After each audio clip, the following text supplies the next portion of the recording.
Alors, très heureux de vous retrouver dans ce premier webinaire de la saison 2. Il est le 44e débat de la série.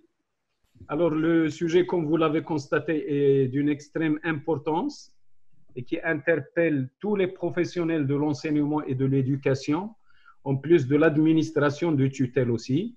Cette pandémie a changé tous les paradigmes dans tous les domaines, et le domaine le plus sensible après la santé, c'est le secteur de l'éducation. Beaucoup de questions sont posées suite aux différentes décisions prises par le ministère, et dont la principale est quelles sont les mesures prises pour maintenir la qualité de l'enseignement et éviter le décrochage de l'étudiant, qui est l'élément fragile de la chaîne. Nos éminents intervenants vont chacun, suivant son expérience, partager avec nous son point de vue et nous éclairer sur les différentes voies à proposer pour anticiper sur le risque pour l'année universitaire, pour qu'il ne soit pas perturbé.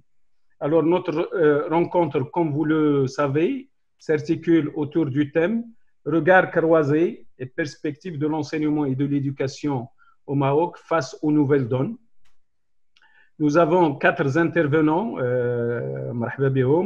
Bienvenue Karen.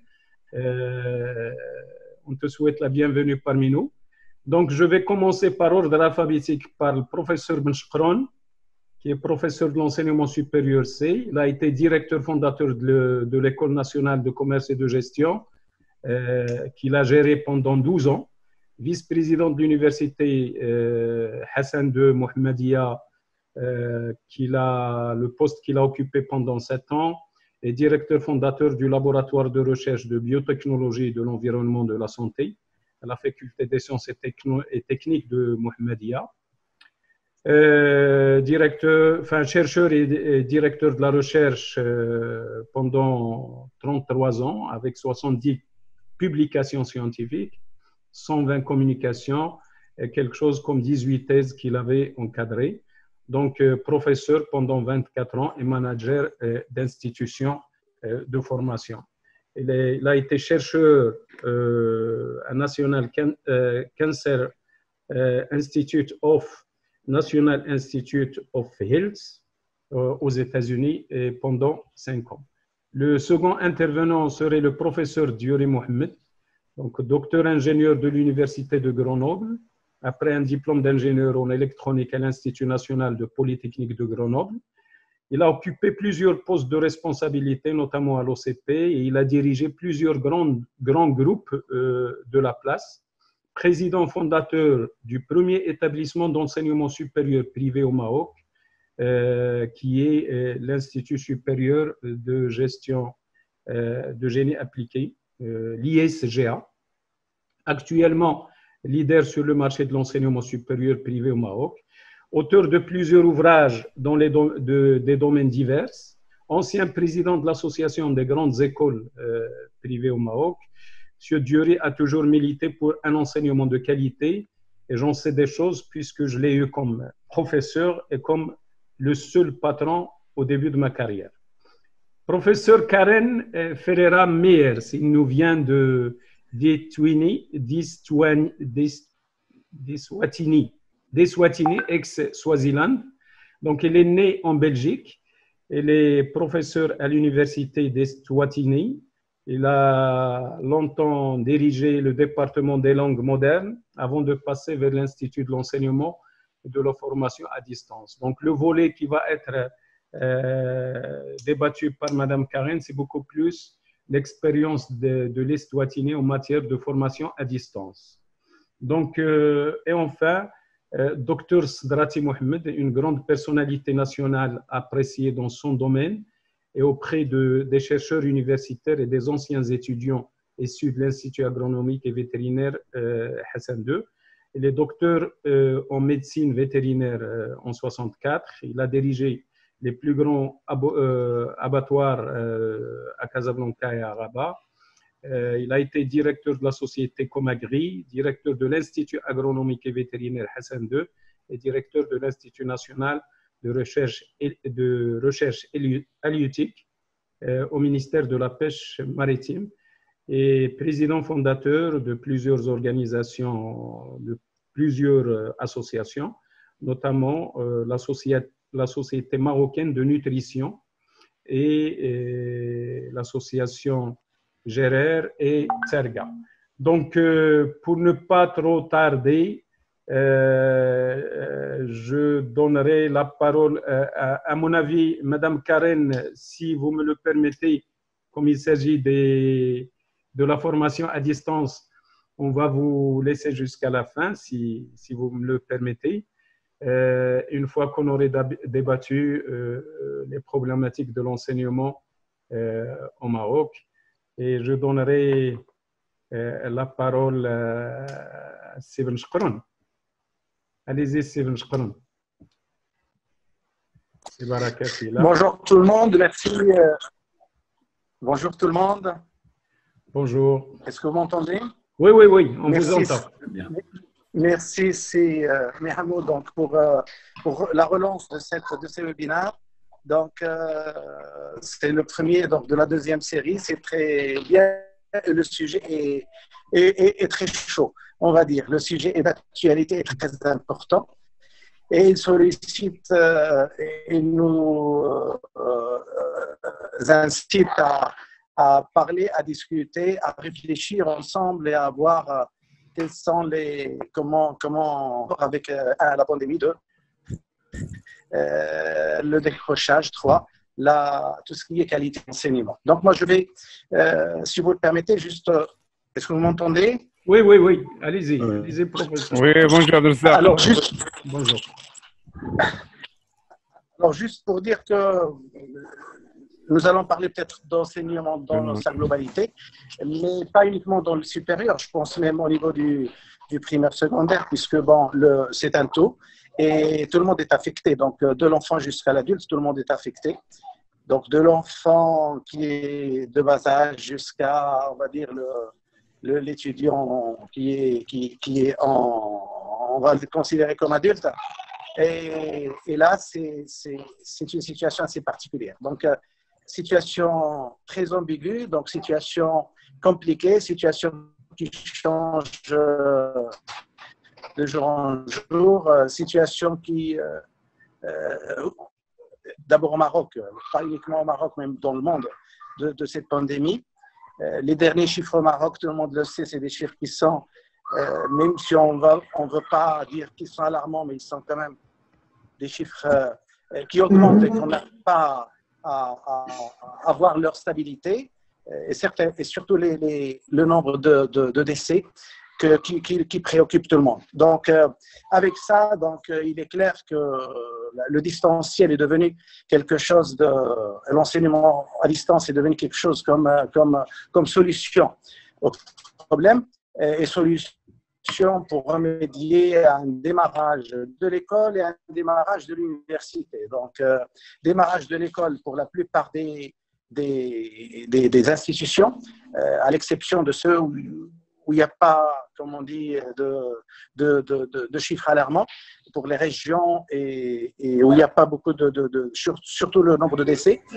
Mais la plupart des établissements, si on parle que de Casablanca, tout le monde est à l'arrêt. Donc, tous les établissements sont fermés, à l'exception de ceux qui sont soit dépendants de Noassar, soit dépendants de Mohammedia. Et là, donc ça, c'est pour les établissements, on va dire primaires, donc de primaire et secondaire. L'enseignement supérieur, par décision du ministère, c'est démarrage le 15 octobre.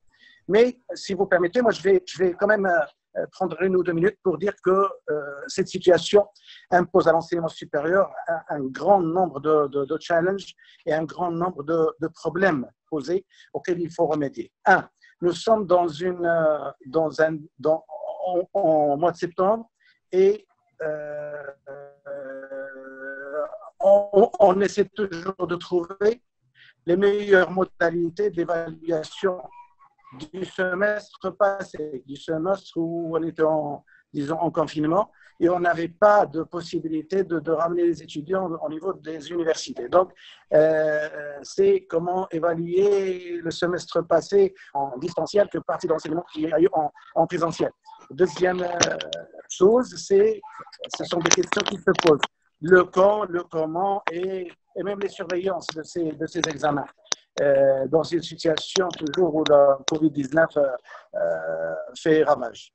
Deuxième point, à mon avis, important et qui nous préoccupe, c'est les inscriptions en première année des nouveaux bacheliers et les réinscriptions des anciens étudiants. Donc ça, c'est quelque chose qui devait être fait, disons, en juillet. Donc là encore, c'est en septembre, ça démarre juste. Et ça pose réellement problème puisqu'il faut une présence, il faut déposer des diplômes, il faut un certain nombre de choses. Troisième point, c'est la rentrée universitaire elle-même qui a été reportée, on va dire, jusqu'au 15 octobre, vu qu'il faut inscrire les...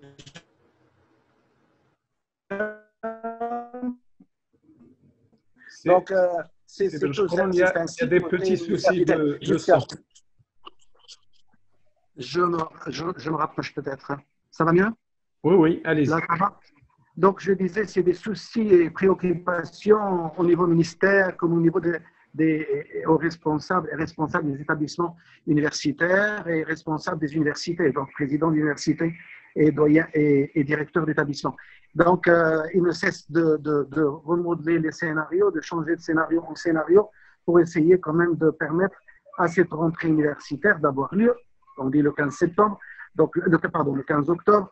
Et cette date de 15 octobre pourrait peut-être être compromise, puisqu'il va falloir, une fois l'adopter, une fois la concrétiser, la rentrée, il va falloir passer à un mode d'enseignement qui doit être décidé. Et c'est un mode d'enseignement en présentiel, et à distance, c'est les deux. Et là, c'est la grande question. Donc, un ensemble de quatre paramètres qui se chevauchent et qui s'interagissent entre eux, ces paramètres, et il est clair que la solution n'est pas tout à fait la solution adaptée. On l'attend toujours. Je donne un exemple sur le Don Casablanca, avec la plus grande université pratiquement du royaume, par le nombre et par les institutions et par sa position aussi. Il y a des examens qui ont déjà eu lieu en distanciel pour des établissements à accès régulé.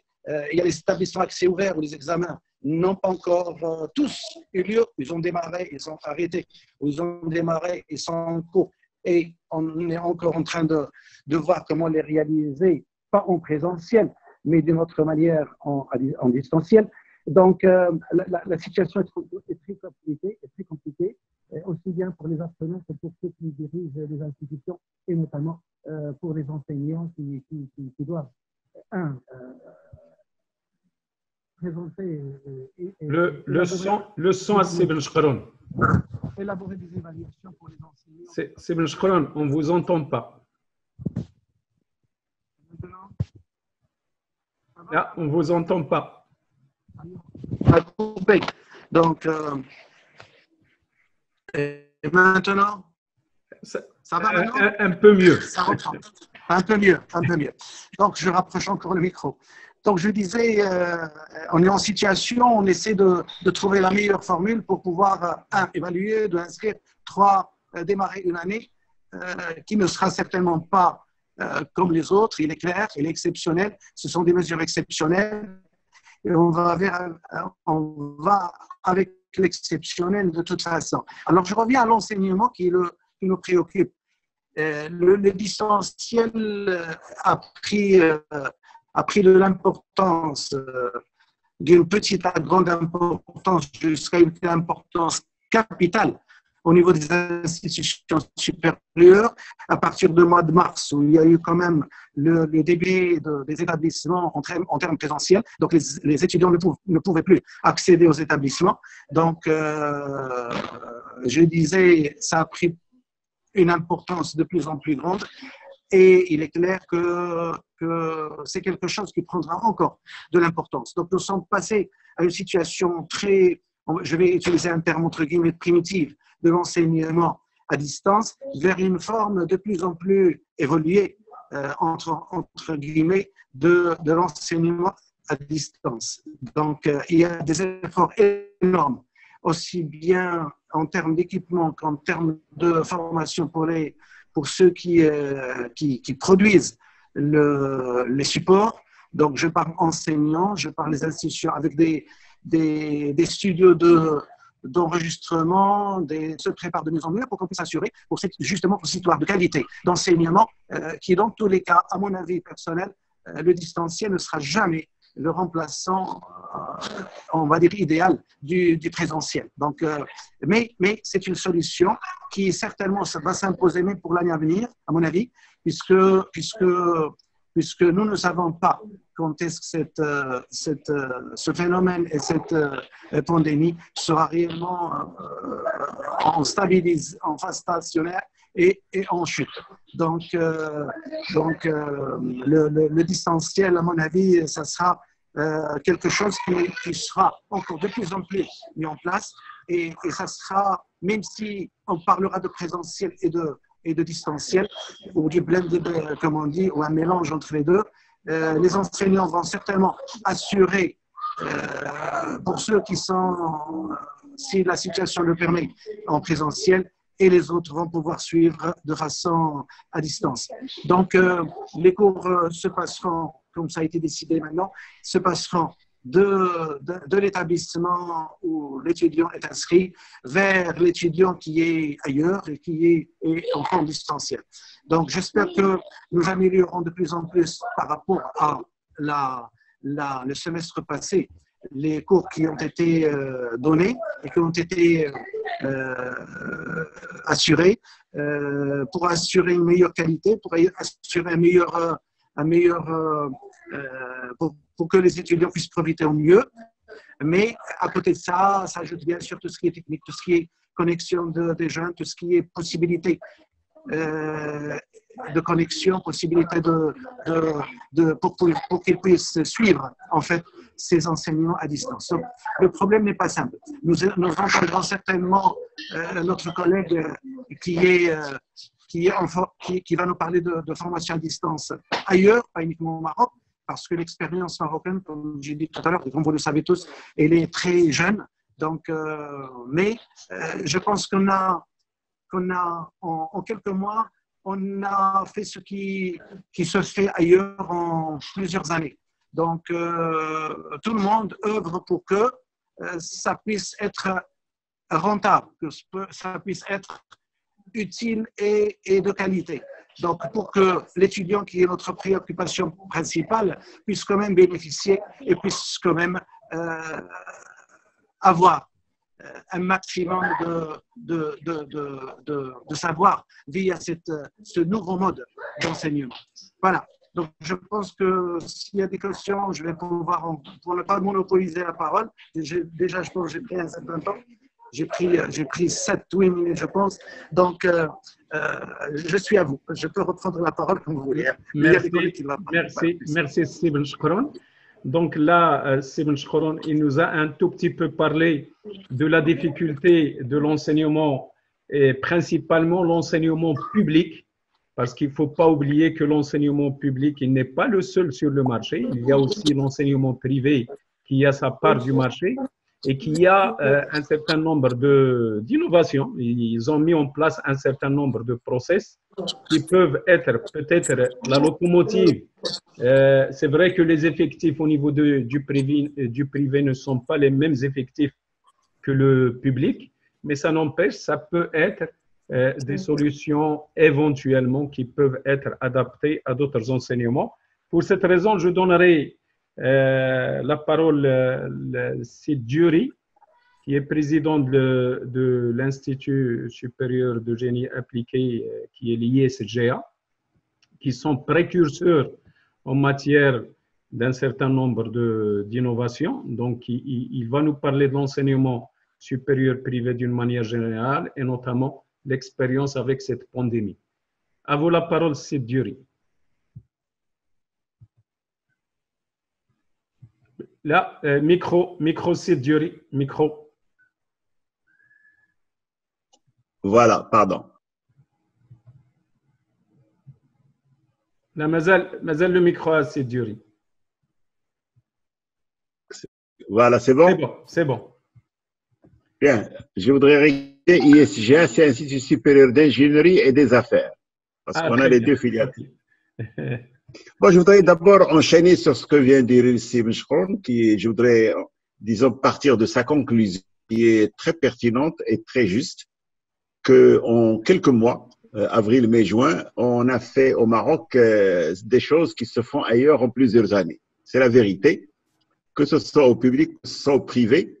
Nous avons fait d'énormes, disons, progrès. C'est très important, ça. Et ceci m'amène un petit peu à l'histoire. C'est que le ministère a eu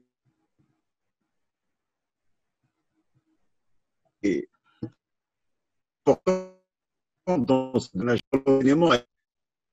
Je tiens seulement que le ministère a déclaré en mai, il n'est pas question de mettre les examens à distance, parce que ce n'est pas possible d'envisager l'examen à distance. Aujourd'hui, les examens se font à distance parce que c'est obligé. Il n'y a pas d'autre solution. Et on est bien passé par l'examen à distance.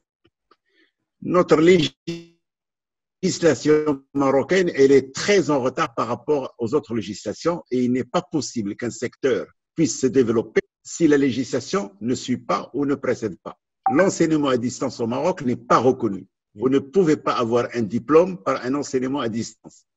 Il est hors de question. Or, dans tous les pays du monde avancé, nous avons des diplômes qui sont à 100% à enseignement à distance et des diplômes d'État. Moi, je connais des diplômes qui sont des diplômes d'État ou des diplômes de grande université entièrement à distance. Nous n'avons pas cette possibilité au Maroc. Et tant qu'on n'a pas cette possibilité au Maroc, on ne peut pas développer l'enseignement à distance. La preuve en est, dès que ce problème de Covid sera réglé, on reviendra à 100% au présentiel et on acceptera l'enseignement à distance que d'une façon purement marginale. Et la loi, le législateur est là-dedans pour une grande part de responsabilité. C'est très important. Il faut distinguer dans l'enseignement à distance deux populations. La population étudiante, où on a affaire à des gens adultes qui peuvent être autonomes, qui peuvent suivre des formations à distance faciles, pour peu qu'on ait les moyens humains et matériels. Et ceci, ça se fait, on forme des hommes et on a du matériel qui marche. Et l'enseignement à distance pour les élèves, qui sont l'enseignement fondamental. La problématique est très difficile pour les uns et pour les autres. Si l'enseignement à distance aujourd'hui au Maroc, qui a été fait à partir de mars, avril, mai, juin, n'a pas posé trop de problèmes pour l'enseignement privé, parce que les parents ont accepté de payer leurs droits, leurs frais de scolarité sans rechigner, sans problème. Et j'ai, moi, une école et j'ai plusieurs collègues qui ont des écoles, aucune difficulté de recouvrement.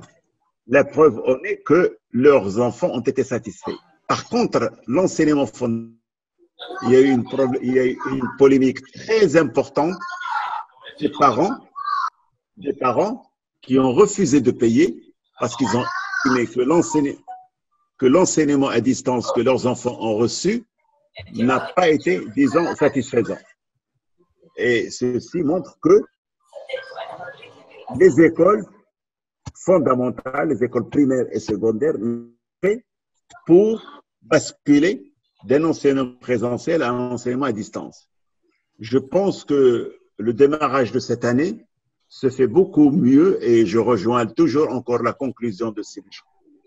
C'est que même à ce niveau-là de l'enseignement fondamental, les écoles ont fait d'énormes progrès en peu de temps et à la rentrée 2020-2021, beaucoup d'écoles se sont trouvées prêtes pour faire un enseignement à distance disons, un enseignement parquet. Disons, ma problématique sur uniquement un problème législatif.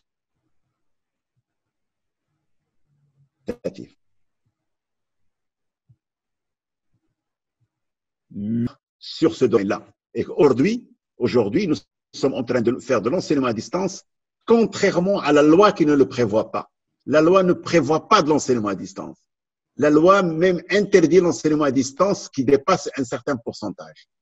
Et par conséquent, on est dans une situation exceptionnelle, illégale, je dis bien illégale, parce que si je m'amusais, moi, il y a 1 an ou 2 ans, à faire un enseignement à 100% à distance, eh bien, on aurait refusé cette formation.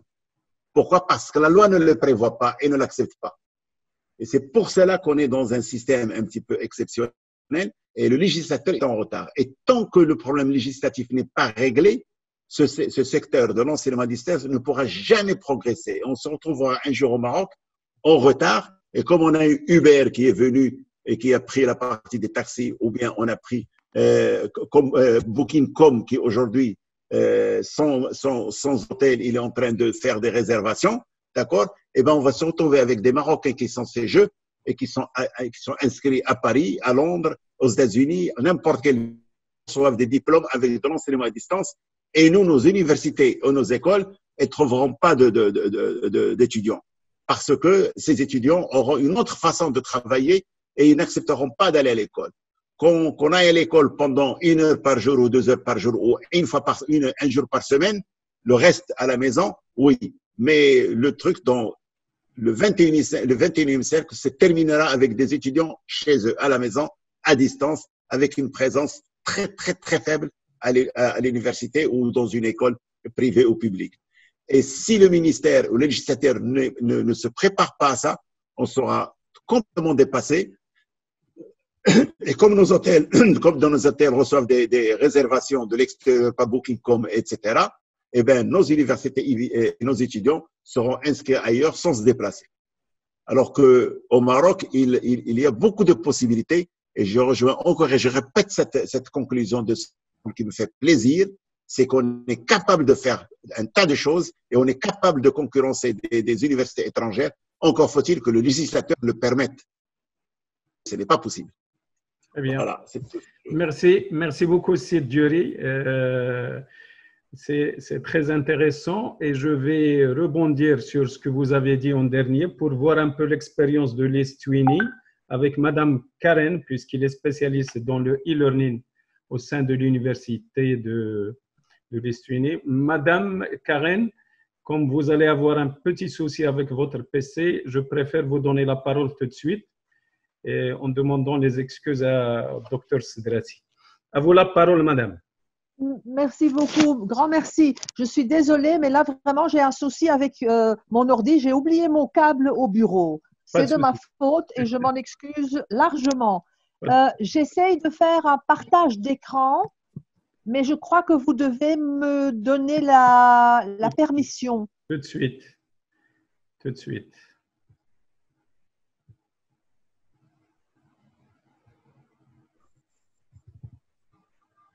Alors, partager. Alors, si vous voulez bien, en attendant, vous nous parlez de l'Estwini, là où vous êtes, pour que tout le monde sache d'où vous venez, parce que ce n'est pas, pas le pays à côté. Non, non, non, vous avez tout à fait raison. Alors, l'Eswatini, c'est l'ancien Swaziland. C'est un tout petit pays, un petit royaume, un royaume comme le Maroc, mais beaucoup plus petit, avec environ 1 300 000 habitants en Afrique australe, entre l'Afrique du Sud et le Mozambique. Très bien. Et donc, ce qui est intéressant de notre côté, c'est que nous sommes allés en confinement vers la fin du mois de mars et à l'université, on a immédiatement commencé à faire d'abord du blended learning et puis très vite donc de l'apprentissage et de l'enseignement hybride ou mixte et puis de plus en plus de l'enseignement complètement en ligne. En ce moment, à l'université, on a rebroussé chemin un tout petit peu, c'est-à-dire que nous avons les dernières années qui sont venues sur le campus pour passer leurs examens, que nous avons maintenant les premières, deuxième et troisième années qui sont là pour suivre des cours, mais des cours limités qui suivent donc toutes les mesures sanitaires nécessaires. C'est-à-dire qu'il nous faut la distance prescrite, le port du masque, ce qui, vous le comprenez, surtout pour un enseignement de langue et de langue étrangère, devient quelque chose de très difficile parce que, à mon avis, l'étudiant doit pouvoir ou l'élève doit pouvoir voir le visage de l'enseignant pour voir comment la bouche forme les mots et les sons. Je crois que donc, à ce moment-là, il est beaucoup plus utile de travailler, si l'infrastructure le permet, bien sûr, de travailler en distanciel complet, c'est-à-dire en ligne. Alors, je ne sais pas, oui, maintenant je peux partager l'écran. Je vais juste voir si je trouve mon écran. Alors, je continue à vous parler un petit peu donc de ce qui se fait ici, mais je vous parlerai un peu plus en général. Je suis juste en train de voir si je peux maintenant partager mon écran, ce qui devrait être possible, absolument. Et vous me direz si vous le voyez, s'il vous plaît. C'est en cours, c'est bon. C'est bon? Ça vient. Le temps qu'il Parfait, oui, ça vient. Ça prend toujours quelques instants. C'est bon. Et donc, je voulais un peu vous parler des avantages et des désavantages de l'enseignement hybride mixte et ou en ligne. Et donc, j'ai déjà un tout petit peu introduit le contexte. Je vous parlerai de quelques définitions et de l'expérience que nous avons eue, dont j'ai déjà un peu parlé, et puis de quelques avantages et désavantages. Donc, on sait, hein, vous l'avez dit aussi, le paysage de l'enseignement évolue rapidement et donc nous avons tous aujourd'hui des technologies à portée de main combinées donc à l'accès à l'Internet. Tout cela a changé l'enseignement et l'apprentissage, mais vraiment en pour certains pays, en quelques mois seulement. Et donc, il faut dire que nos enfants et les générations suivantes vont continuer à grandir dans un monde qui rappelle la rapidité avec laquelle la civilisation humaine a changé et continue à changer.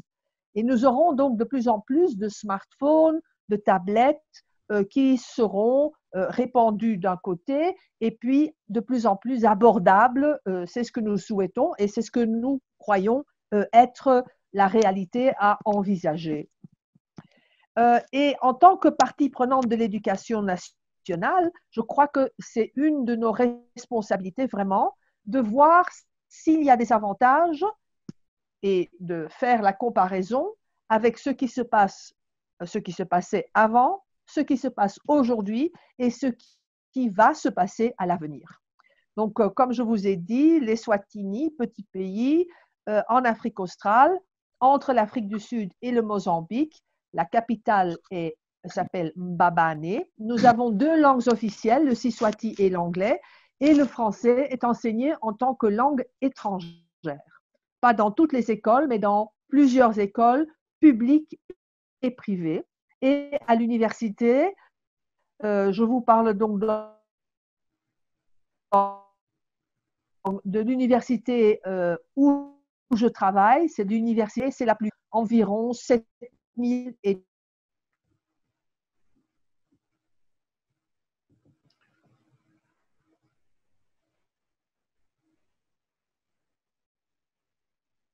Donc ça doit être la batterie, Karine. Bien. Donc Madame Karine m'a avisé depuis le départ comme quoi il risque d'avoir un petit souci avec sa batterie. Les universités fin mars. Les universités se sont rouvertes en juillet.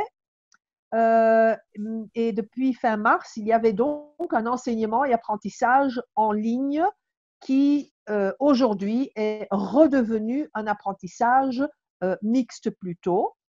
Cela a été très difficile au début car il y avait, comme chez vous, j'en suis certaine, une infrastructure manquante, des ressources insuffisantes, de formation, bla bla.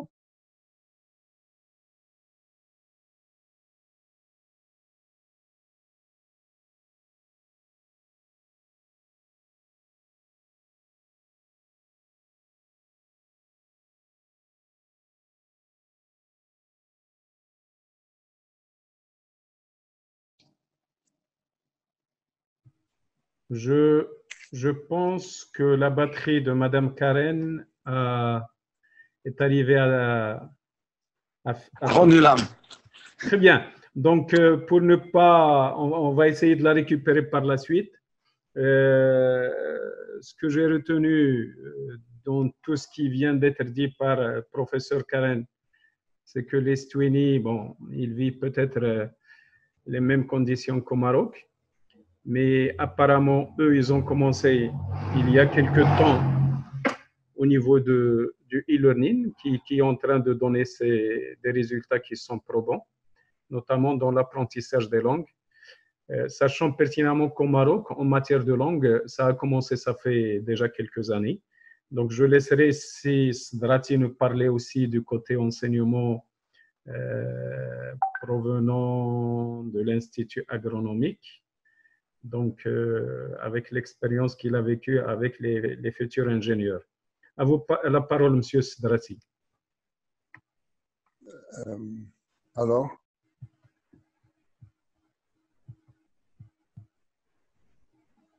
تفضل docteur.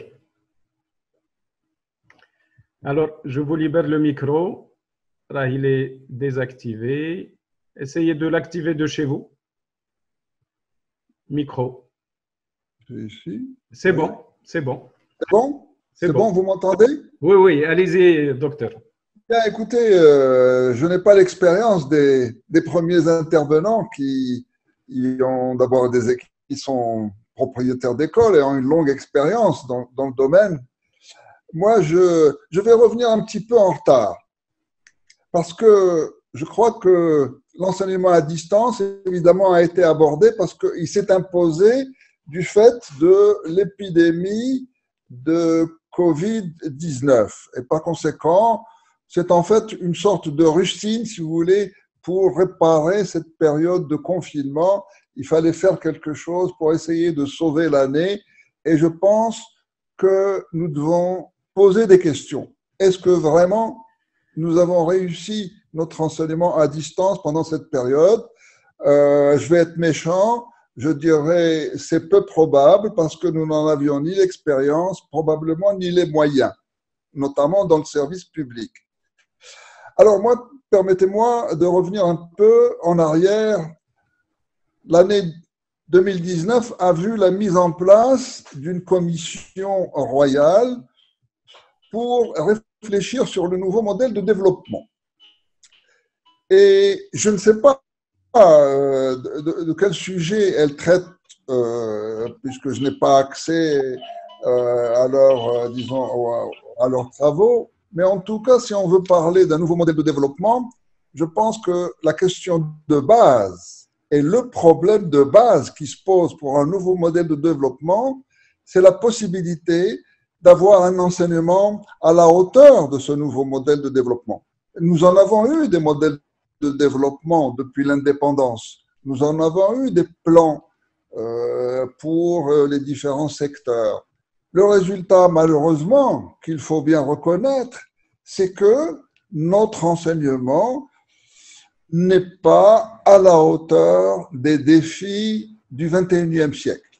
Il n'a pas été à la hauteur des défis du XXe, ni probablement de la fin du XIXe, mais en tout cas, c'est un gros problème et qui mérite justement, puisque maintenant nous sommes face au mur avec cette pandémie qui qui a perturbé toute la planète et qui a perturbé l'économie, la société, des problèmes sociaux dont on peut imaginer encore tout ce que cette épidémie va développer dans les semaines et les mois à venir. C'est quelque chose de très important et je crois qu'on ne peut pas, dans une réflexion sur l'enseignement, on ne peut pas éviter justement une réflexion profonde pour apporter les transformations nécessaires pour qu'on fasse un enseignement qui soit à la hauteur des défis de notre pays, à la hauteur des obligations de notre pays, notamment un gros problème, c'est le développement durable.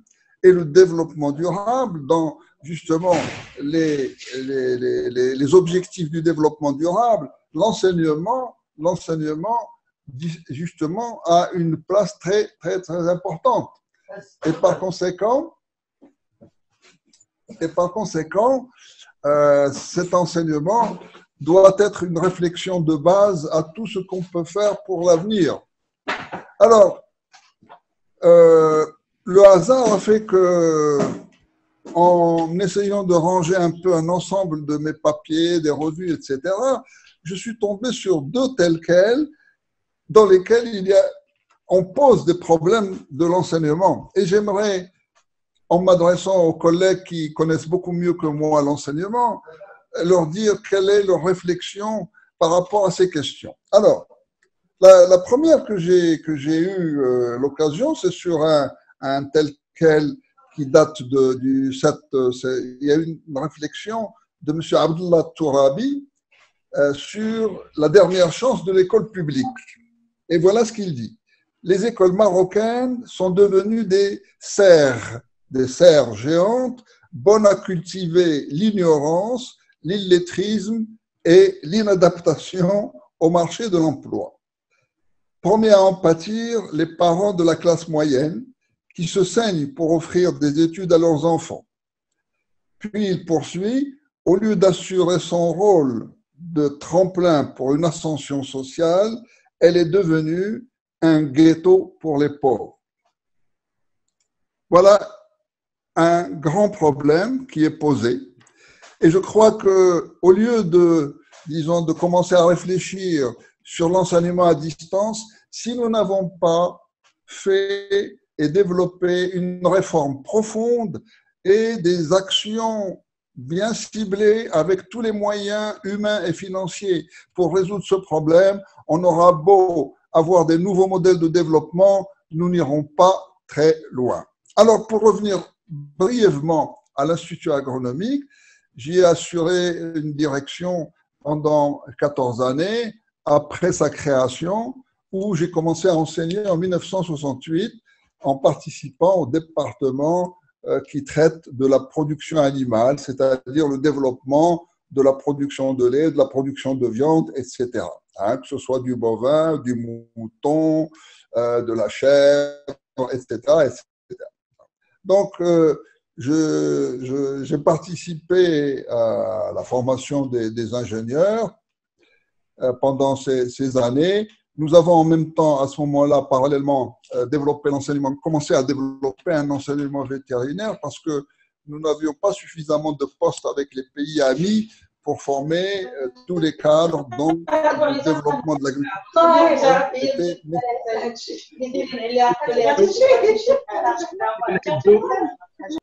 Alors, on a des participants. Alors, justement, si vous voulez, le constat que j'ai fait, j'étais nommé directeur au 1er avril 1984 et jusqu'en 90, nous avions des élèves de très bon niveau. D'ailleurs, on pourrait les retrouver dans des hauts postes de responsabilité, que ce soit dans certains départements ministériels, bien sûr, au niveau de l'agriculture en premier, mais vous trouvez des cadres de l'Institut agronomique et vétérinaire Hassan II au niveau du ministère des Finances. L'actuel directeur du budget, M. El-Khja, est un lauréat de l'Institut. et d'autres. Enfin, j'ai cité celui-là parce qu'il est très connu. C'est le patron de la Fédération nationale du football. Et par conséquent, c'est un personnage de la société. Et il y en a dans les banques, il y en a dans les sociétés privées de divers secteurs. Et par conséquent, notre formation était solide et nous avions de la bonne matière première. C'est ça à la base de la formation des cadres nécessaires au développement du pays. Il faut une bonne matière première, c'est-à-dire un bon enseignement dans l'école primaire, un bon enseignement dans le secondaire, et puis ensuite au niveau de l'université ou des écoles d'ingénieurs. Et par conséquent, le problème de base demeure. Dès 90, nous avons commencé à sentir la baisse de niveau de l'enseignement que des étudiants, des élèves que nous pouvions recruter au niveau de notre année préparatoire aux études supérieures en agronomie. Et c'est là le problème, à mon avis, qu'il faut résoudre avant de nous engager peut-être dans le développement de l'enseignement à distance, parce que l'enseignement à distance, si vous lui donnez de la mauvaise matière, des élèves qui sortent du primaire et du secondaire avec disons, des insuffisances dans leurs aptitudes pour justement suivre des enseignements à distance, eh bien, nous n'aurons pas les cadres que nous souhaitons pour relever les défis du 21e siècle. Et je vous remercie de m'avoir associé à cette séance de réflexion sur l'enseignement. Peut-être je suis hors sujet parce que j'ai compris que on parlait du présent et de l'enseignement à distance. J'en suis désolé. Dans ma réflexion, je pensais qu'on allait aborder les problèmes de fond parce que c'est un problème qu'on ne résoudra pas ce soir. Il va falloir plusieurs réflexions, plusieurs séances et je suis disposé à participer avec le peu que je puisse apporter. Et merci de m'avoir associé. Merci.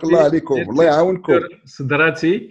Non, je vous réponds tout de suite que vous êtes en plein dedans à Sdrati parce qu'il s'agit de la deuxième question que j'aurais à poser les panélistes. Ouais, il y a la qualité de l'enseignement. Qu'en est-il de la qualité de l'enseignement? Parce que c'est vrai, le e-learning, parce que ce que vous venez de soulever à l'instant, j'ai eu l'occasion de participer dans un webinaire avec le ministère des Finances où il est question de passer de la formation de mise à niveau en présentiel vers le distanciel. Mais est-ce que ces gens sont déjà prédisposés à passer, à migrer vers cette nouvelle solution? Ceci d'un côté, donc c'est la résistance au changement ou la résistance à mettre la main sur un ordinateur parce que ça existe encore au Maroc. Le deuxième cas, c'est le cas de l'étudiant lui-même qui est matière première, comme vous avez si bien dit, qui pose problème de plus en plus parce que si vous constatez aujourd'hui, il y a beaucoup de bacheliers qui ont des 18 et 19 de moyenne et accèdent aux universités. Mais je me souviens que dans le temps, avec des 12, 11, on arrive à avoir des sommités et c'est eux qui ont géré pratiquement la majorité des grands postes au Maroc. Donc, les notes, ils ne reflètent pas la réalité du niveau. On aimerait bien avoir des étudiants de 19, oui, mais est-ce que le contenu il est au diapason avec la note qu'ils ont pu avoir? Donc, je donnerai la parole à Sid Diori pour enchaîner. J'ouvre les questions à ces Gouzero. Merci. Micro à ces Diori.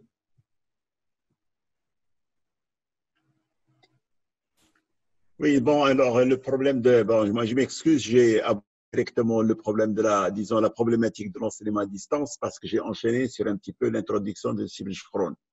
Et je reviens donc à la conclusion. Elle dit que le Maroc a fait un progrès énorme en 3 mois, 4 mois, c'est la réalité.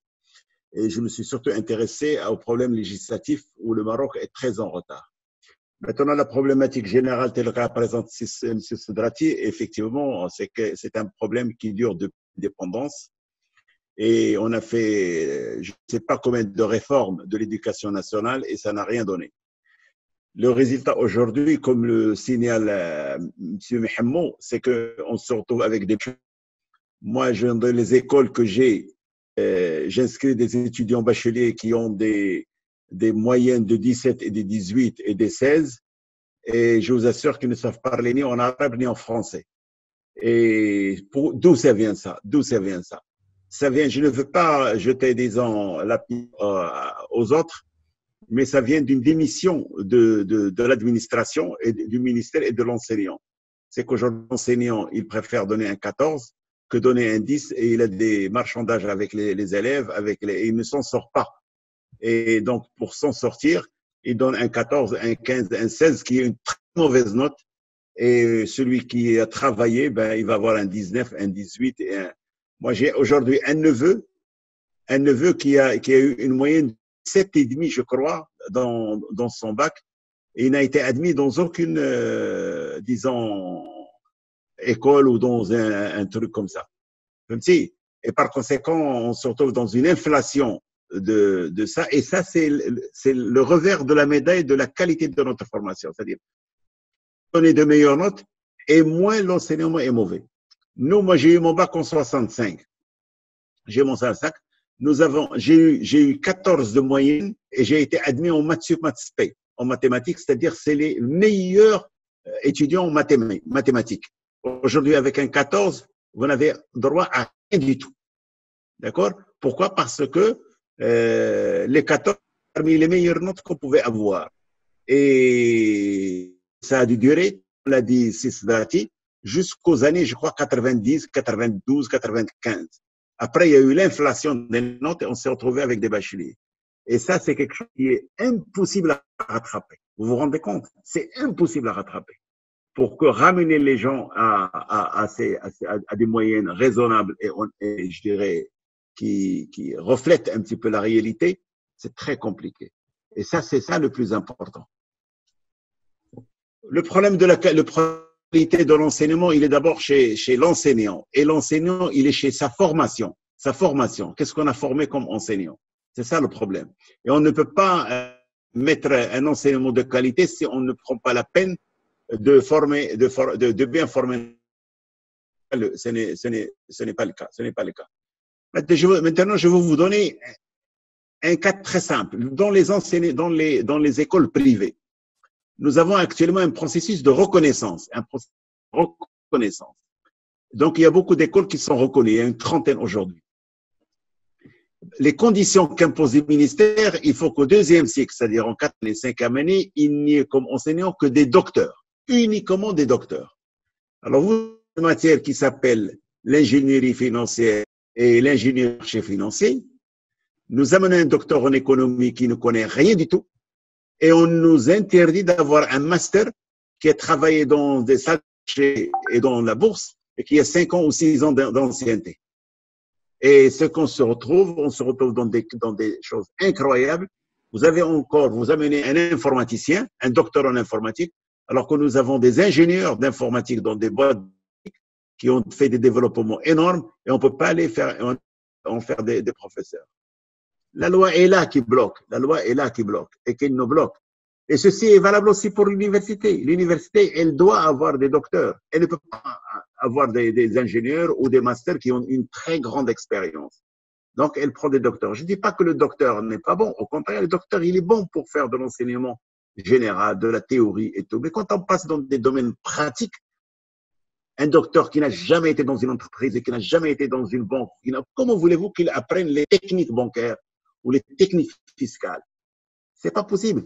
Et on ne peut pas avoir un expert comptable parce qu'un expert comptable n'a pas un doctorat et le diplôme d'un expert comptable n'est pas un doctorat. Donc, on a un problème législatif. Et le Maroc, ce qui bloque, c'est le problème législatif. Le problème législatif. Moi, j'ai parlé du problème législatif dans le cadre de l'enseignement à distance, mais même dans l'enseignement, le problème législatif, il prêche. On a un problème. C'est qu'on a des lois qui bloquent. Elle prend des docteurs. Les docteurs sont très bons pour faire de l'enseignement général, de l'enseignement théorique. Une formation en économie, c'est très bien. Mais une comptabilité, il faut qu'il y ait des experts comptables. Et c'est là où le problème blesse. C'est ça le problème. Et tant que le ministère ne se pose pas question et qu'il n'enlève pas le complexe du diplôme et non pas le complexe de la compétence, on ne peut pas avancer. C'est ça le problème. Très bien. Merci. Pour répondre à Sisdrati, parce que pour la qualité. Tout à fait, tout à fait. Merci, c'est Diori. Je vais profiter de la présence du professeur Oussama Barakat de Besançon pour nous parler un tout petit peu de l'université de Besançon. Et je passerai la parole à Ahmadi pour nous parler d'Aix-en-Provence aussi. On aimerait bien partager l'expérience d'Aix-en-Provence. Nous avons aussi Sibou de Marseille, donc pour qu'il se prépare à partager avec nous l'expérience d'Aix-en-Provence. Et tout de suite après, j'ouvre les questions l'Ikhwan pour qu'ils puissent les poser. C'est Oussama, à vous la parole. Micro. Micro. Voilà. Voilà, bonsoir tout le monde. Bonsoir, et merci pour. Voilà, bon, je ne m'attendais pas à intervenir, mais bon, le sujet est tellement passionnant que ça vaut le coup de discuter, partager un peu quelques idées.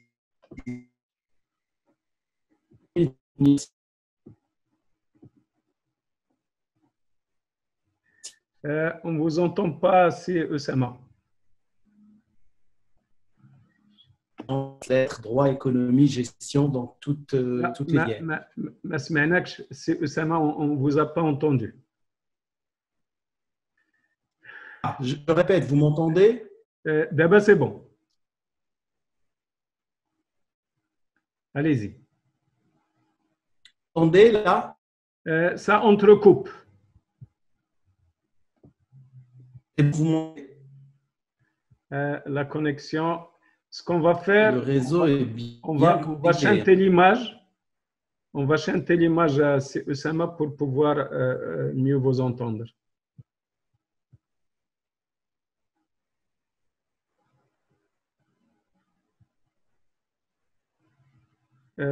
Micro.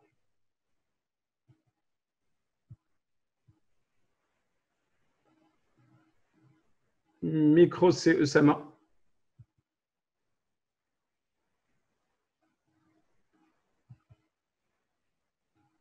Alors, il y a un petit souci de son.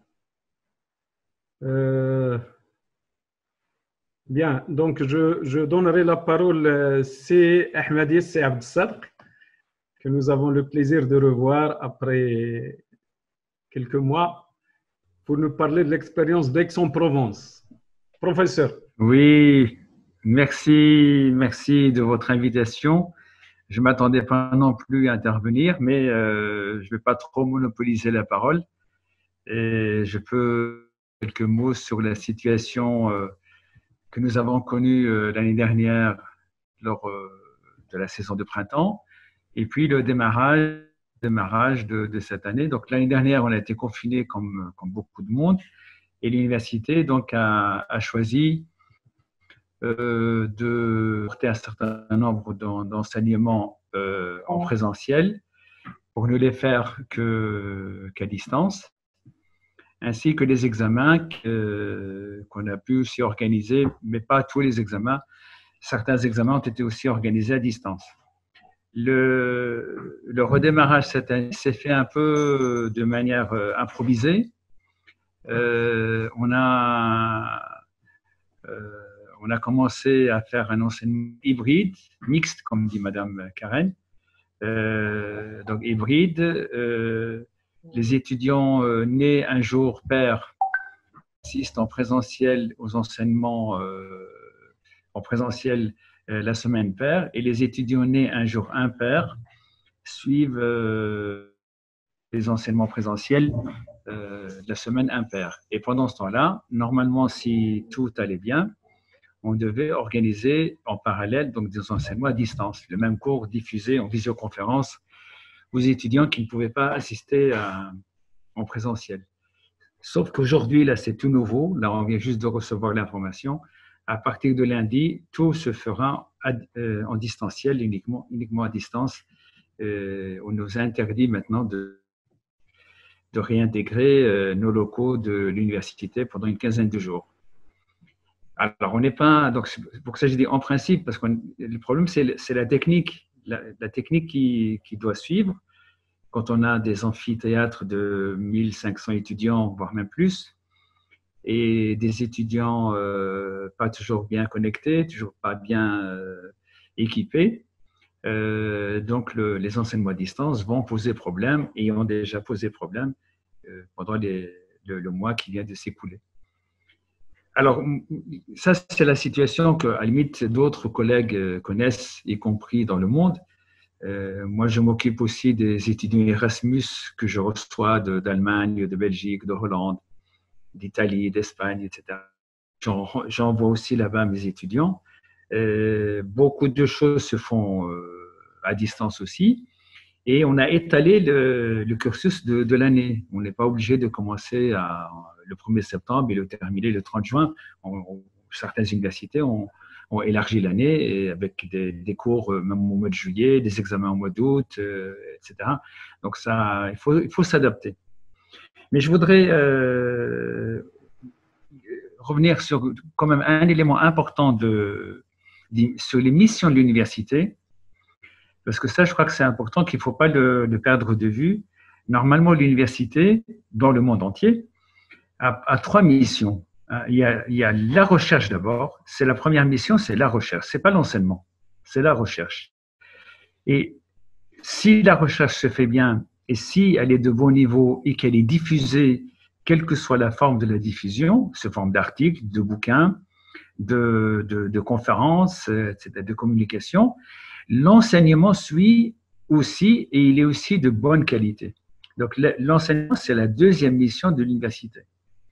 Et si l'enseignement a été fait avec un bon niveau international, eh bien, nous formons conséquemment des professionnels, des cadres de très haut niveau.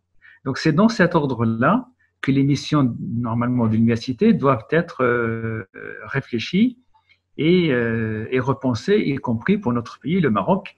C'est-à-dire, est-ce que la recherche est développée, qui va aussi pousser à ce que l'enseignement soit de très haut niveau, et là, on peut discuter de l'enseignement et des difficultés de l'enseignement, et ainsi former des cadres de très haut niveau, non seulement des docteurs ou des chercheurs, mais aussi des cadres professionnels de très haut niveau. Voilà, un peu ma question et un peu mon intervention.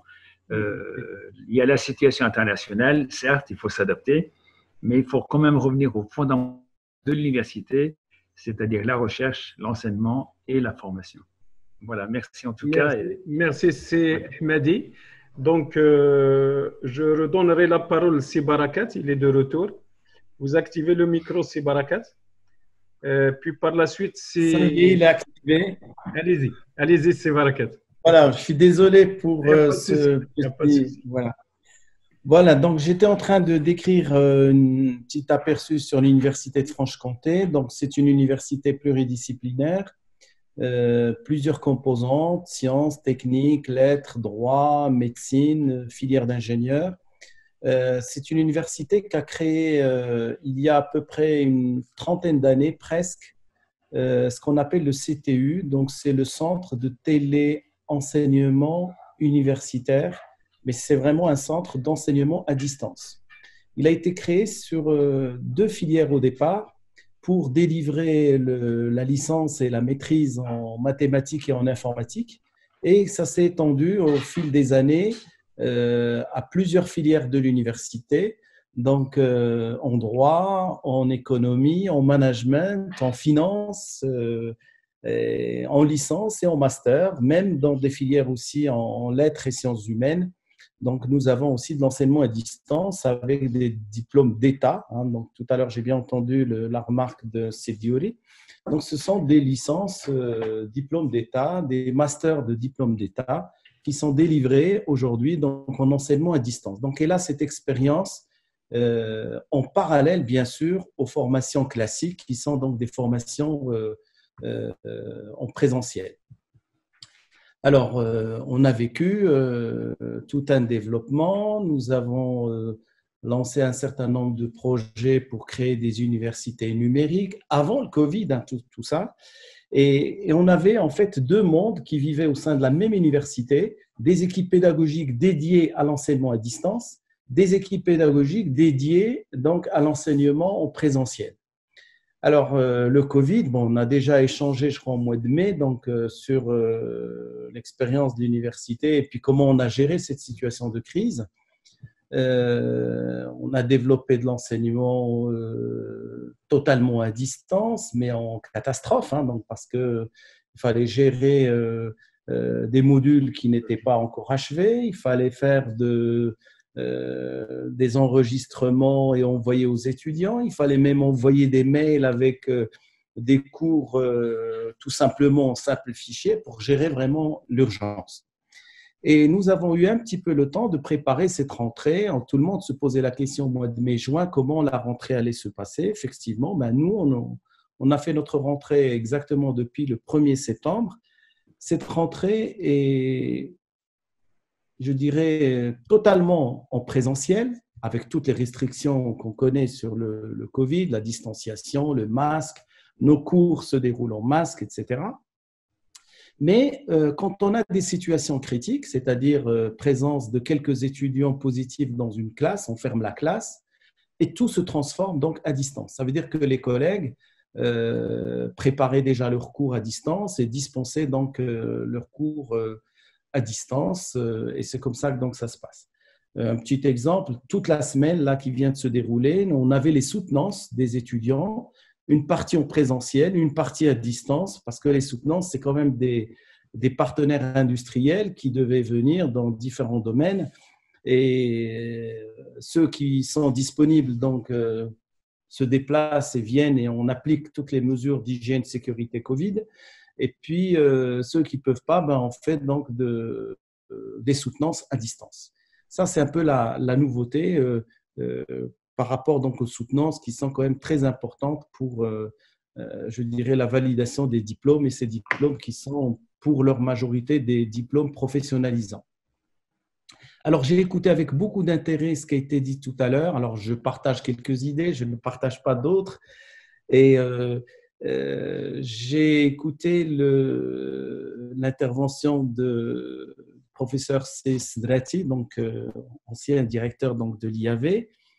Et j'ai beaucoup apprécié le positionnement de la problématique de l'éducation, de l'enseignement en général, eu égard le modèle économique qui est en train de se préparer et que c'est vrai, ça pose le problème de manière globale, c'est vrai que ça pose le problème de manière systémique, mais ça ne résout pas l'urgence, d'accord ? Mais il ne faut pas non plus tomber dans l'urgence et masquer la vraie réalité qui est aujourd'hui la réalité de notre système éducatif qu'on connaît très bien, ses forces, ses faiblesses et ses qualités. La remarque de notre collègue et ami Sebn Chakran sur ce qui a été fait en 3 mois est énorme, et bien sûr, ça a été fait, mais ça, bon, c'est connu, hein, donc on le sait très bien, quand l'instinct de survie, il faut bien réagir donc, face à des situations critiques, et les collègues l'ont démontré. Mais ce n'est pas gagné, hein. On le sait encore, ce n'est pas gagné. On va faire beaucoup, beaucoup de choses. Et il y a des freins, M. Dioré tout à l'heure l'a rappelé, d'ordre législatif ou autre. Là où je n'étais pas d'accord avec M. Dioré, c'est le doctorant ou le docteur ne fait que du fondamental, que du théorique. Ça, c'est à mon avis, une idée un peu bien reçue, mais un peu ancienne. Parce que les doctorants aujourd'hui travaillent sur des projets industriels réels, travaillent beaucoup aussi avec l'industrie, ils peuvent intervenir sur des sujets aussi théoriques que pratiques et il va falloir justement pour notre corps enseignant, surtout dans le domaine du public, de faciliter ces interactions avec le monde industriel pour un enseignement de qualité et professionnalisant. Alors en France, ça a été instauré depuis la loi Jospin, c'est ancien, donc c'est 84-86, l'intégration de la professionnalisation dans les cursus. Et ça a commencé comment ? Par imposer dans chaque cursus un pourcentage d'intervenants industriels ou professionnels dans les cursus. Ça peut aller jusqu'à 20% du volume horaire global dispensé. Et c'est une manière aussi d'ouvrir le monde universitaire public à un monde professionnel, professionnalisant et créer justement ces interactions entre entre les deux mondes. Je pense qu'il est très dangereux on va dire, stigmatiser l'enseignement public comme un enseignement archaïque, ancien, inadapté, etc. et essayer de promouvoir, entre guillemets, soi-disant, un enseignement privé, le seul qui est capable de réagir pour faire face à la situation critique de la professionnalisation. C'est dangereux pour les deux systèmes, à la fois le système privé et le système public. Nous avons besoin d'un enseignement privé dynamique au Maroc. Nous avons besoin. Mais l'enseignement privé dynamique au Maroc, aussi dynamique soit-il, a besoin aussi d'un enseignement public fort à côté de lui. Sinon, il ne peut pas survivre. Survivre sur le plan pédagogique, sur le plan du fondamental, sur le plan des acquis, sur le plan de la connaissance, etc. Avoir une équipe pédagogique qui est composée, bien sûr, d'intervenants professionnels issus du monde du privé, directeurs de banque ou directeurs industriels, très bien pour des témoignages. Mais il y a des fondamentaux, même dans les matières professionnelles, très professionnalisantes. Et bien, ces fondamentaux, nous avons des collègues qui ont passé leur doctorat et qui maîtrisent, je dirais, une question aussi bien dans la finance que dans l'économie, que dans l'industrie, ou que dans la biologie, ou dans les problématiques liées à la santé que nous vivons aujourd'hui, aussi pratiques soient-ils, et en même temps, donc, ils interviennent. Donc, je dirais la dynamique de cet enseignement ne peut pas être soit privé, soit public, mais nécessairement donc les deux. J'arrête là mon intervention et merci pour ce débat. Voilà. Je vous remercie de votre intervention. Je donnerai la parole au témoignage de Sibou Saoud de Marseille. Bonjour, est-ce que vous m'entendez? Oui, c'est Driss. Je suis très heureux de vous retrouver après ces quelques mois. Et je suis vraiment ravi d'écouter les intervenants.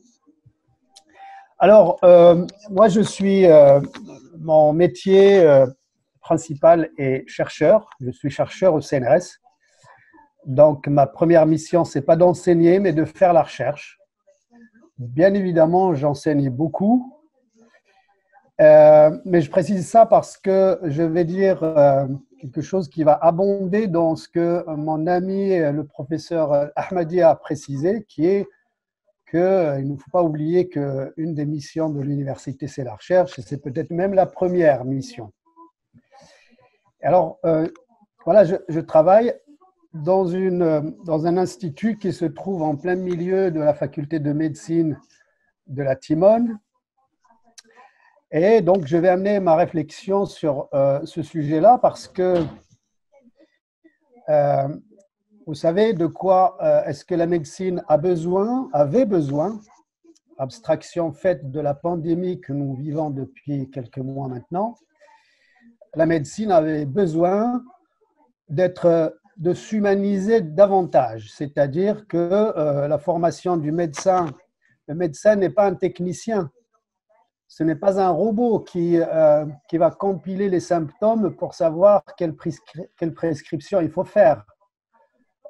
Les facultés de médecine sont conscientes de la nécessité de former des médecins à se rapprocher beaucoup plus de l'aspect le plus complexe de l'être humain, qui est sa psychologie. C'est évidemment, quand vous allez voir votre médecin, vous êtes content quand c'est un médecin qui vous écoute et qui s'intéresse un peu plus à votre santé que à la facture qu'il va vous faire à la fin de l'entretien, de la visite. Bon, donc je vais pas être très long parce que là, je vais déborder beaucoup trop. Mais disons que dans 10 ans, si je vous écoute, dans 10 ans, vous serez des personnes âgées et vous allez voir des médecins qui auront été formés en distanciel. Et voilà, ces médecins donc vont être confrontés à vous, les humains, mais eux, ils n'ont pas vu beaucoup d'humains dans leur formation. Ils ont fait leurs travaux pratiques et leurs exercices, leur chirurgie, leur formation pratique. Covid oblige, ou parce qu'on est tombé dans le piège de transformer une situation d'urgence dans laquelle nous sommes en train d'essayer de répondre à quelque chose qui nous est tombé sur la tête, qui est qu'on est obligé de rester chez nous, et on est en train de transformer ça pour que ça devienne un mode de vie de la société, ce qui, à mon avis, est extrêmement grave. Donc, nous voilà, donc vous allez voir ce médecin qui aura été formé en distanciel et il va vous examiner et il ne va pas comprendre beaucoup de votre malaise parce que vous êtes constitué à 90% d'aspect psychologique. Vos bobos organiques ne représentent que très peu. Donc, je veux finir sur le fait que non, si le Maroc a effectivement fait un bond en avant dans sa capacité à faire de l'enseignement à distance, il ne faut pas que ça s'installe comme le mode d'enseignement de choix. Ça serait vraiment la chose la plus grave. Le Covid nous a réveillés. Il va falloir qu'on réfléchisse, qu'on améliore nos façons de faire, notre façon de vivre. Mais Covid va nous faire régresser de manière extrêmement grave si on va dans cette direction-là. Et j'apprécie beaucoup les commentaires de professeur Sidrati qui revient sur les fondamentaux, c'est-à-dire que oui, non, on a besoin de nous intéresser à la matière première, et la matière première, c'est l'humain, et le privé doit rester à sa place, et on doit donner de l'importance à l'enseignement public qui est le garant de l'égalité des chances. Nous, notre génération, on a fait des études parce qu'il y avait l'université et l'enseignement public. Sinon, je ne serais pas là en train de vous parler parce que je suis issu du monde rural, du Moyen Atlas. Et donc, si vous voulez, soyons raisonnables, revenons à l'essentiel, revenons aux fondamentaux, passons cette parenthèse dans laquelle nous a placé cette catastrophe sanitaire, et puis gardons les pieds sur terre, restons des humains qui interagissent, parce que si on parle de l'université comme un lieu de recherche, un lieu d'enseignement, l'université, c'est aussi une culture. Que ferons-nous de la culture universitaire? Vous savez ce que c'est la culture universitaire? De se retrouver dans la buvette, de parler, de débattre, de discuter, d'échanger. C'est ça finalement, in fine, l'université. Et bien ça, je suis désolé, mais le distanciel ne va pas permettre ça, et nous serons des zombies capables d'interagir à distance, mais déshumanisés. J'en ai bien peur, et merci beaucoup. Merci Sibou Saoud.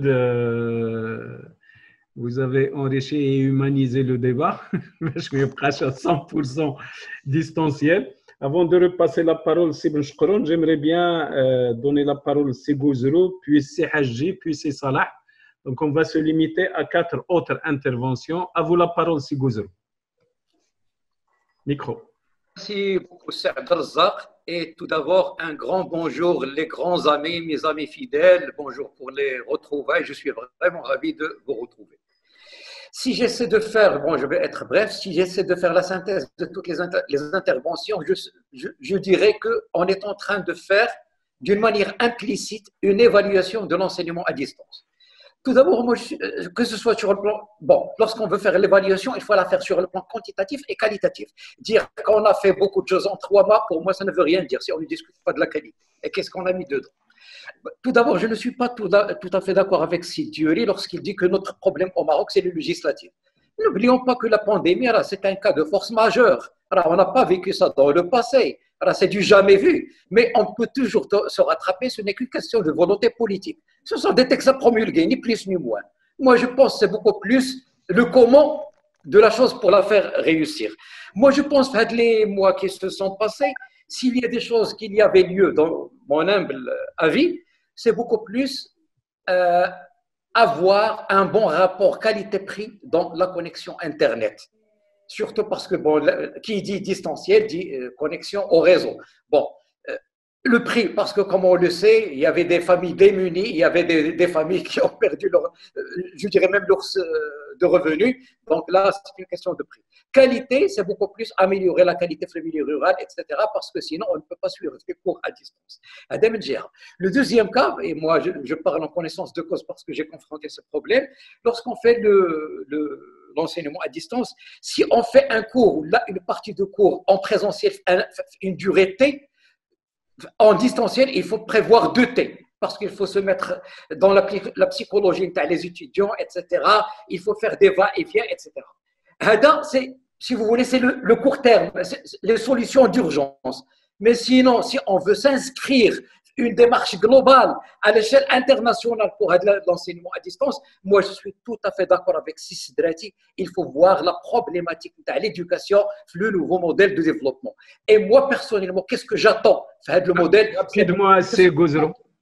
Contrecarrer la d'évaluation de notre système d'évaluation. On peut se retrouver avec des étudiants qui ont 19 de moyenne, qui ne savent pas faire ce que moi j'ai rencontré des ingénieurs qui ont eu leur diplôme, ils sont incapables de faire une phrase correcte. Donc, comment il va faire des rapports, comment il va faire ceci et cela.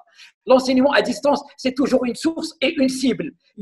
Pour moi, lorsque vous me dites, vous êtes en contact avec des ingénieurs, dans mon inconscient, il y a des prérequis. Il y a des prérequis. Moi, je pense que c'est un système qui est boiteux. Donc là, il faut revoir le système éducatif dans sa globalité et lui donner la crédibilité qu'il avait. Le bac, les générations ديالي ماشي هو لو باك الى مشيت في السبعينات الى مشيتي للباك في السبعينات في فرنسا لو باك ماروكان الى بوكو دو فالور الى مشيتي هضرتي لو باك ماروكان دابا غادي يقول لك سمحوا لي سي با سكون كونيسي ديال يا 20 ولا 30 ans. Donc moi je pense que pour s'inscrire il y a des solutions à court terme وما هادو اللي تكلمت عليهم. Les solutions à long terme, c'est revoir notre système éducatif dans un cadre de modèle de développement. Et merci. Merci, Seb Jalil. Sergi. Oui, c'est Abdelrazak. Bonsoir tout le monde et bon retour, jamais. Moi, je vais m'adresser à M. Diori, qui avait dit que l'instauration de l'enseignement à distance pose problème. Moi, je dis bien que la législation de l'enseignement à distance, c'est une condition nécessaire, mais reste toujours insuffisante. Du moment qu'on trouve des textes législatifs dans d'autres domaines, d'autres secteurs, qui ne sont jamais activés, qui restent toujours noir sur blanc sur du papier. Et pour un texte législatif pour l'enseignement à distance, on peut le rédiger pendant un temps record. Mais jamais ne pose pas de problème le côté législatif. Le problème réside dans la formation des cadres, la formation des enseignants, la motivation, le changement de comportement des parents, l'encadrement des apprenants qui trouvent des problèmes à recevoir des cours à distance. Aussi reste un problème de matériel en termes de technologie, matériel en termes d'informatique qui sont absents, absolument absents dans les établissements et surtout dans les établissements de monde rural. Question de réseau, question d'électricité, c'est ça le problème réside dans c'est ça le problème. Et on n'oublie pas que les enseignants, les encadrants ont fait un effort personnel à travers le WhatsApp, à travers Facebook pour lancer un cours de loin. Donc, toujours le problème législatif, il est nécessaire, mais ne pose jamais problème pour instaurer l'enseignement à distance. Et merci. Merci, c'est Hji. Donc, avant de donner la parole, c'est Salah. Aussi, Diori s'est excusé parce qu'il a un empêchement. En matière de e-learning, pour qu'il n'y ait pas de confusion, je vais mettre ma casquette de spécialiste. C'est une autre spécialité que j'ai eu l'occasion d'exercer, parce que on ne peut pas passer de la formation classique vers la formation à distance un espace très court, parce que la formation distante, elle a ses règles, il a ses scénarios. C'est vrai qu'il n'a pas réussi, les statistiques à l'échelon mondial, ils l'ont démontré, comme quoi le e-learning, c'est un fiasco mondialement. Aujourd'hui, il y a des solutions qui sont venues, des solutions de change, qui sont le blended learning, le mix, où il faut humaniser pendant un certain temps, puis faire le reste à distance. Donc, mais faire le distanciel tel qu'il se fait aujourd'hui, pour ce qui a été cité par CHJ, le WhatsApp, on ne peut pas faire du distanciel avec du WhatsApp. On ne peut pas faire du distanciel avec du Skype. On fait du distanciel avec des plateformes dédiées pour le distanciel qui prévoient un certain nombre de modules qui permettent de faire. Il y a des systèmes experts qui sont derrière ces plateformes qui permettent de tenir compte d'un certain nombre de choses en matière du suivi du cursus ou là, du parcours de l'élève ou de l'étudiant. C'est Salah. À vous la parole.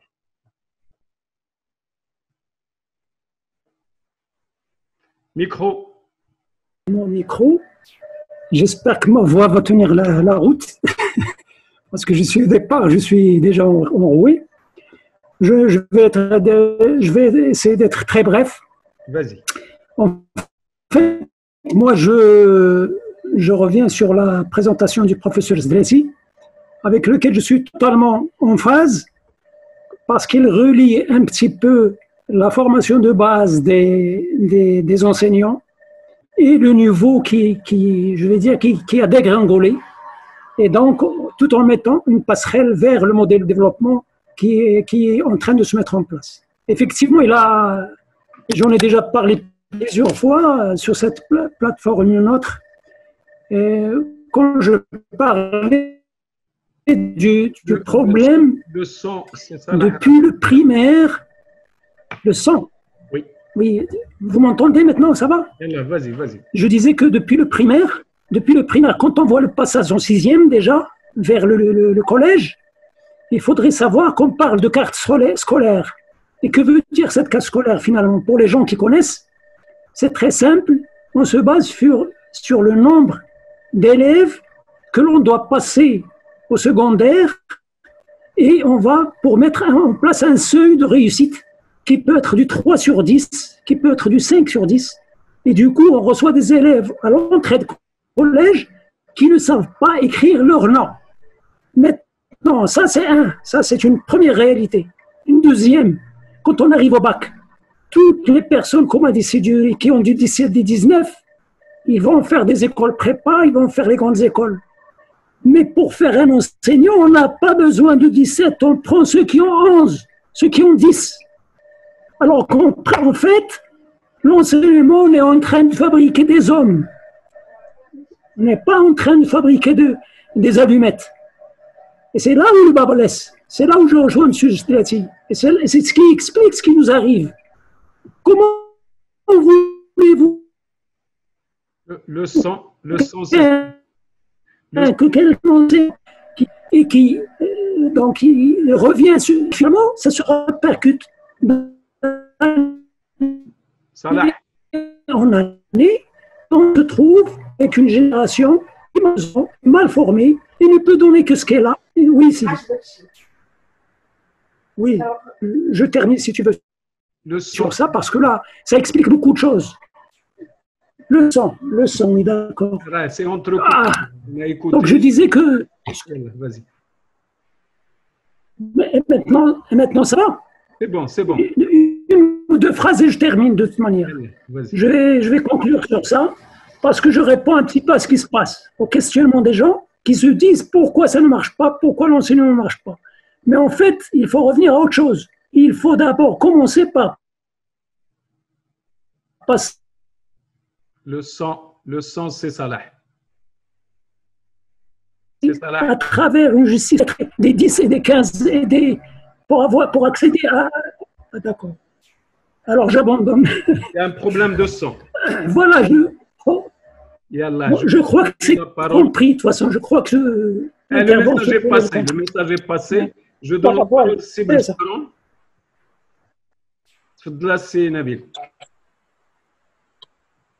Merci, Saad Razzaq. Moi, je vais quand même dire deux ou trois petites remarques et faire quand même attirer une attention particulière. Les remarques, c'est d'abord avec Cédric Boussaoud, que je salue de Casa. Moi, je le salue de Casa. C'est moi qui suis à Casa. Donc, vos craintes sont justifiées. Situation qui dure, est-ce qu'on va la faire durer encore plus? Est-ce qu'elle durera? On ne sait pas, on n'a aucune visibilité. Et j'avais commencé mon intervention au début avec ça. Donc, même si vous avez été très loin pour le médecin qui sera pratiquement formé sans toucher le malade, qui est quelque chose qui sera grave si on arrive jusqu'à là. Mais quand même, vos craintes sont très justifiées et évaluées. Ce qu'a donné cet enseignement à distance pendant la période passée et ce qui se fait ou ce qui se fera en ce début d'année. Donc, une évaluation est obligatoire, mais il est trop tôt pour en tirer des conclusions en réalité parce que tout change, tout. Les modes, tout, on est en train de tout, d'essayer et de changer et de modifier. Et j'ai dit, c'est moi qui ai dit que beaucoup a été fait ici au Maroc et il faut en faire encore plus. Mais je parlais de plateformes, je parlais de techniques, je parlais de choses qui permettent la mise en place d'un enseignement à distance. Mais quant à sa qualité, je n'en ai pas parlé tout à l'heure. Il est clair que on est loin de l'idéal. On est loin de l'idéal, mais un exceptionnel, des conditions exceptionnelles, une situation exceptionnelle, il va falloir y répondre de façon encore exceptionnelle. Mais j'attire l'attention particulière à un point qui a été abordé que tu as abordé, c'est Abdelrazak. Malheureusement, on l'a pas, tu as abordé au début, mais on ne l'a pas du tout évoqué. C'est tout ce qui est décrochage. Et là, c'est quelque chose d'important. On voit que les grandes universités marocaines sont ces mauvais indicateurs quant au rendement, aussi bien interne qu'externe. Donc,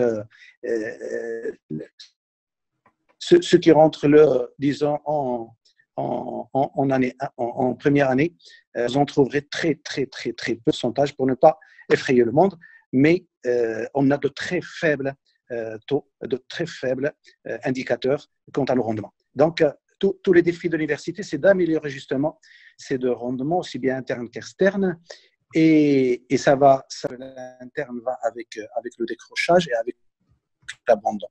Donc, mais ce n'est pas uniquement au niveau de l'université qu'on voit ça. Donc, qui peut-être ça va s'accentuer et pas s'améliorer, vu les conditions actuelles et vu on parlait de massification de l'université et on liait ça en partie, je parle de décrochage et abandon, en partie à cette massification. Là, la massification est toujours là.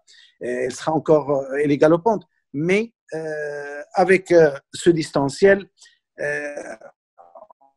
on ne doit pas se prononcer immédiatement, mais au niveau supérieur. Mais mon réel souci maintenant, et là où j'attire la sonnette d'alarme, c'est au niveau du primaire et secondaire.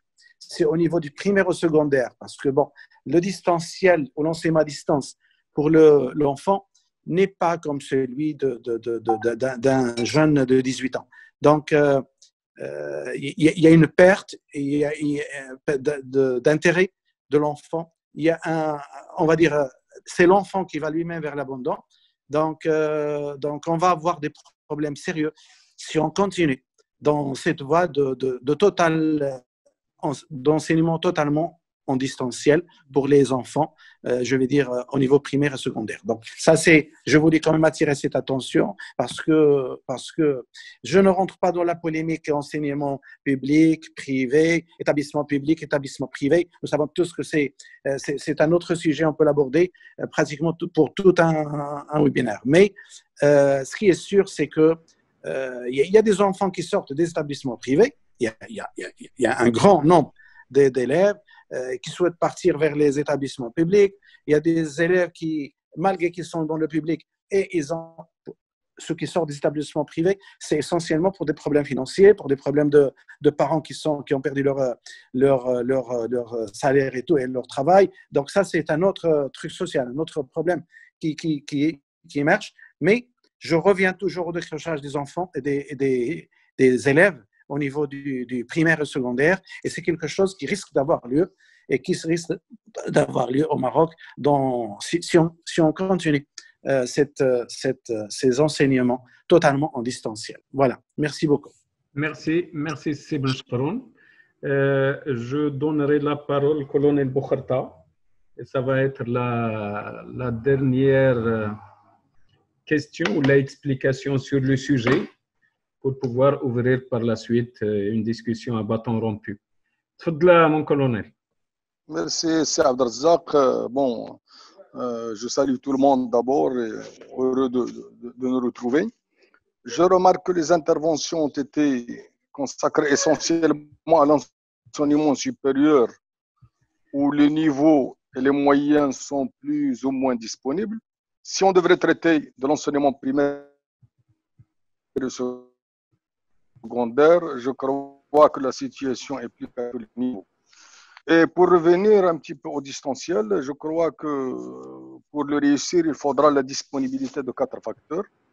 Le premier, c'est un enseignant préparé à cette catégorie d'enseignement qui n'est pas le même que celui du présentiel. Le programme adapté à cette nouvelle situation également. Les moyens techniques adéquats, que ce soit pour les studios d'enregistrement et transmission, etc., mais aussi les moyens chez celui qui reçoit les élèves, PC, tablettes, etc. Et le 4e point, ce sera la disponibilité d'une connexion Internet adéquate pour les étudiants à tous les niveaux. Et nous savons que tous ces facteurs et cette situation, je crois, posent beaucoup de problèmes à tous les niveaux.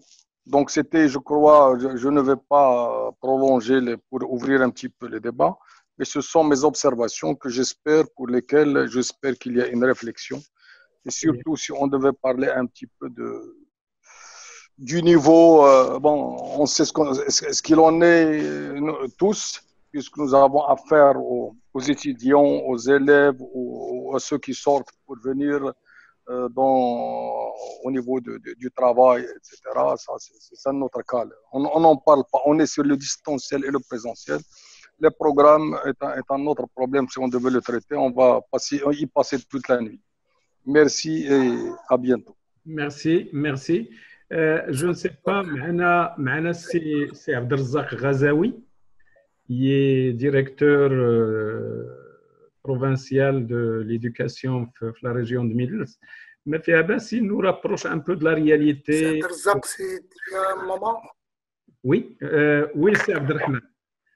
Allez-y, c'est Abdelrahman. Avant de si Ghazaoui, s'il nous entend. Allez-y, c'est Merzouk, tfadal. Merci bien, c'est Abdelrazak. Ravi de rencontrer tous les amis de nouveau. C'est un plaisir. Moi, je vais enregistrer, comme toujours, vraiment une déception aujourd'hui. Parce que on avait discuté il y a un mois pour entamer cette deuxième série. Et tu nous as partagé qu'on avait presque une commission scientifique pour choisir le sujet. Quand on a parlé de l'enseignement en général, de l'éducation nationale en général au Maroc, on s'est dit d'accord, mais si on va avoir comme plateforme ou comme sujet ou comme présentateur ou comme animateur des sujets, des gens qui vont nous présenter une vision de nos institutions. Par exemple, nous, on a un problème à l'université marocaine. Tout ce qui est financier, tout ce qui est argent, hein, c'est des lois qui datent, je ne sais pas d'où. Ça vient d'où? Tu peux ramener l'argent que tu veux des instances internationales, l'exploitation de cet argent ou mener tes projets de recherche comme tu veux, il y a une difficulté extrême. Et je m'excuse si je suis un peu crispé autour de ce sujet. J'aimerais bien. Pour éclairer vos lanternes, question du choix le sujet, c'était une demande de l'Ikhwan. Et c'est un sujet. Oui, oui, je sais, j'avais participé. Donc, Anna, pour moi, le comité scientifique, c'est la demande. J'ai dit oui pour l'enseignement, pour le. Alors, c'est Abdelrahman. Alors, pour les personnes qu'on a invitées, on aurait souhaité avoir un officiel Mana qui n'ont pas répondu à mes courriers parce que j'ai invité des officiels pour qu'ils soient Mana, notamment le secrétariat général de l'enseignement supérieur. Des choses qu'on aurait aimé entendre aujourd'hui. On peut pas les forcer de venir. La grande majorité, c'est des gens qui portent le souci de l'enseignement dans leur cœur. Ils sont venus pour émettre des avis. Oui. Pour pouvoir changer ce qui se fait aujourd'hui. Il faut beaucoup plus que ça. J'en suis conscient. Donc, ce n'est qu'une petite pierre dans la mare. Et si besoin il y a pour pouvoir revoir ou là, un officiel, si jamais il a le courage de venir nous présenter une vision stratégique de l'enseignement au Maroc, on est tous preneurs. Je sais que vous n'allez pas dire non. Bien. Donc, merci, c'est Abdelrahman.